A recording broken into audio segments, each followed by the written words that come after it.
Yang kedua, iaitu berkenaan dengan kelebihan berpuasa. Banyak benda sebenarnya yang Allah Subhanahu Wa Taala berikan apabila kita melakukan ibadah puasa. Antaranya ialah mengangkat kedudukan kita di sisi Allah Subhanahu Wa Taala. Kesalahan kita diampunkan, nafsu syahwat kita dipatahkan. Kemudian memperbanyakkan sedekah, memperbanyakkan amalan ketaatan, bersyukur kepada Allah yang Maha mengetahui dan mengelak kita dari membuat perkara yang dilarang oleh Allah Subhanahu Wa Taala. Kerana apabila tibanya Ramadan, dibuka pintu-pintu syurga, ditutup pintu-pintu neraka dan diikat syaitan-syaitan. Hadis ini secara jelas menyatakan bahawa apabila tibanya bulan Ramadan, pintu syurga akan dibuka, kemudian pintu neraka akan ditutup dan diikat syaitan-syaitan. Sebab apa? Apabila tibanya bulan Ramadan, kita telah mula untuk memperbanyakkan amal ibadah, dan ini menjadi sebab kepada pintu-pintu syurga dibuka, dan juga ianya menjadi sebab kepada pintu-pintu neraka ditutup. Dan apabila diikat syaitan-syaitan ini bermaksud syaitan akan terputus dalam memberikan meniupkan sifat was-was ke dalam hati kita. Ini akan menyebabkan pengisian Ramadan kita akan lebih bermakna, sebab benda yang buruk semua telah Allah jauhkan daripada kita.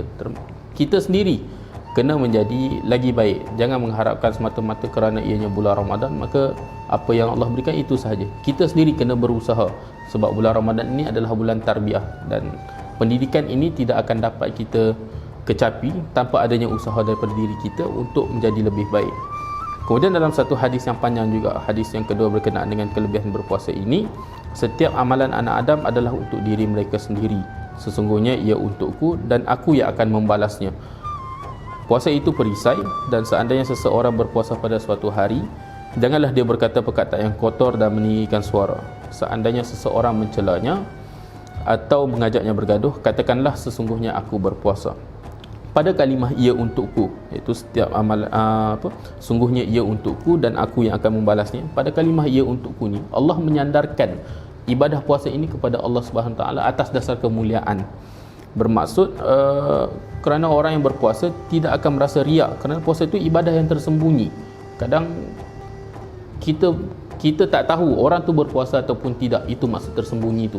So terpulang pada orang tu, dia nak melakukan ibadah puasa ataupun tidak. Tapi apa yang harus menjadi pegangan kita adalah puasa itu wajib. Dalam hadis tersebut disebutkan aku yang akan membalasnya. Jelas kepada kita bahawa setiap amal kebaikan kita ni Allah yang akan balas.